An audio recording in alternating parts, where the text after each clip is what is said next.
Hello everybody, I am Mrs. Poppet and this is my place.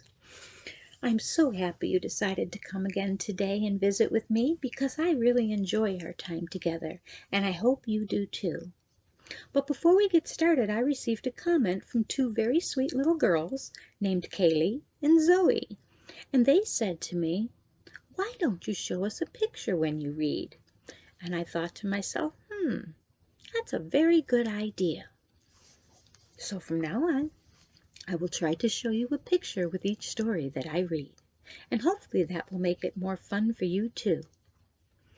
If you have any comments that you would like to share with me, or suggestions or ideas, please just put them in the comment box below the video. I will read them and I will get back to you too. And thank you, Kaylee and Zoe, for such a wonderful idea. Now, on to our story. Today's story is Rapunzel. I don't know if you've heard it before, but you probably have. It's about a very brave girl, and I think you'll like it very much. Rapunzel. Once there was a man and a woman who longed for a child. They waited many, many years, and eventually the woman found out she was having a baby. They were very excited and very happy. At the back of their house was a little window from which they could see a splendid garden, full of the most beautiful flowers and herbs.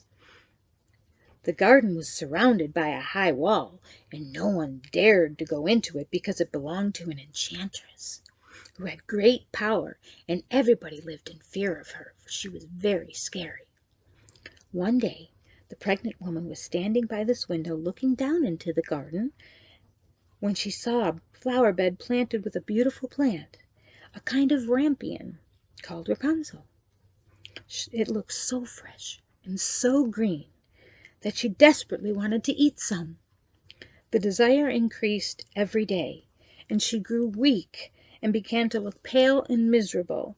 Finally, she said to her husband, "If I cannot eat some of the Rapunzel growing in the garden behind our house, I will die." The husband loved her very much and decided he must bring her some of the plant no matter what the consequences. At twilight, he clambered over a high wall into the garden of the enchantress, hastily picked a handful of Rapunzel, and took it to his wife. Straight away, she made a salad from it and ate it greedily. It tasted so delicious that the next day she longed for it 3 times as much as before. So in the gloom of the evening, her husband let himself down again into the garden. But turning from the wall, he was terribly afraid, for the angry enchantress was standing right in front of him. She said, "How dare you climb into my garden and steal my Rapunzel? You shall suffer for this." "Please," he answered, "be merciful. My wife saw your Rapunzel from the window and felt such a longing that she would have died if she was not able to eat some." Then the enchantress allowed her anger to soften, and she said to him, "I will let you take the Rapunzel, but I make one condition. You must give me your child when it is born." In his terror, the man just agreed to everything. When the baby was born, the enchantress appeared at once. She gave the child the name of Rapunzel and took it away. Rapunzel grew into the most beautiful girl under the sun. When she was 12 years old, the enchantress shut her up in a tower deep in the forest. It had no door and no stairs. Right at the top was a little window. When the enchantress wanted to get in, she stood below the window and cried, "Rapunzel, Rapunzel, let down your hair."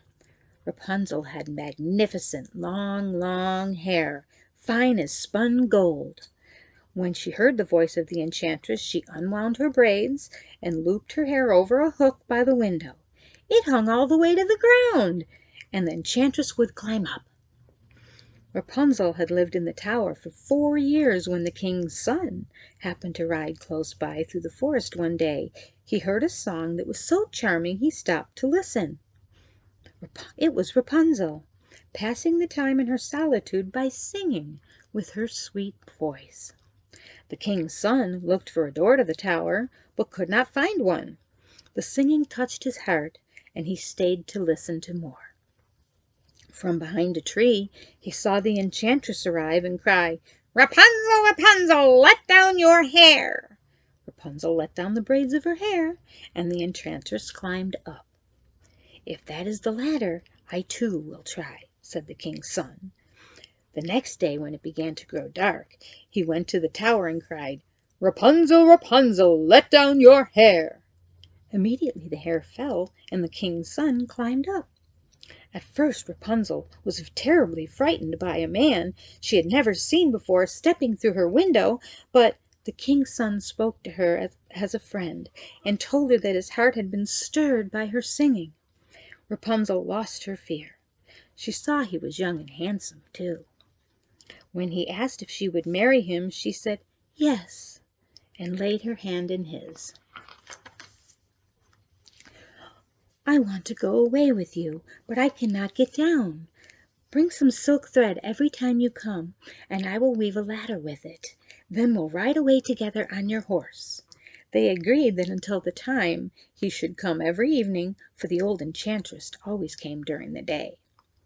The enchantress knew nothing about this until one day Rapunzel slipped and asked her, "Why is it that you are so much heavier for me to pull up the tower than the king's son?" "Ah, you wicked child!" cried the enchantress. "What do I hear you say?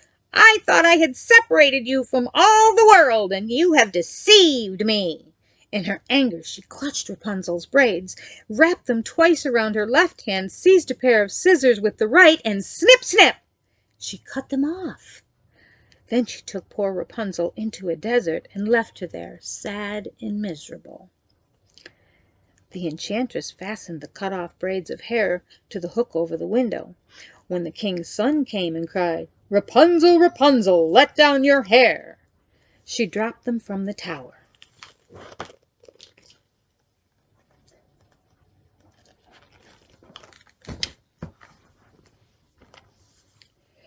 The king's son climbed up, but instead of meeting with his dear Rapunzel, he found the wicked and venomous enchantress. "Aha!" she cried mockingly. "You have come to fetch your dearest, but the beautiful bird no longer sits and sings in the nest. The cat has got it, and I will scratch your eyes as well. You will never see Rapunzel again." The king's son was beside himself with sorrow. In his despair he leapt from the tower. He escaped with his life, but he fell into thorns, which pierced his eyes, and he was blind. He wandered quite blind through the forest, eating nothing but roots and berries, just weeping and weeping over the loss of his dear Rapunzel. He roamed in misery like this for years, until finally he came to a desert where sad Rapunzel lived. He heard a voice, and it seemed so familiar to him that he went towards it, and Rapunzel recognized him and fell on his neck and wept. Two of her tears wetted his eyes, and they grew clear again, and he could see once more. He led her to his kingdom, where he was joyfully received, and they lived for a long time afterwards, happily and content forever. Wasn't that a wonderful story? I really like the story of Rapunzel. Do you? Feel free to tell me what you think in the comments, and don't forget to subscribe so you never miss an issue. But I do believe that's it for us today, and I will see you next time. Bye.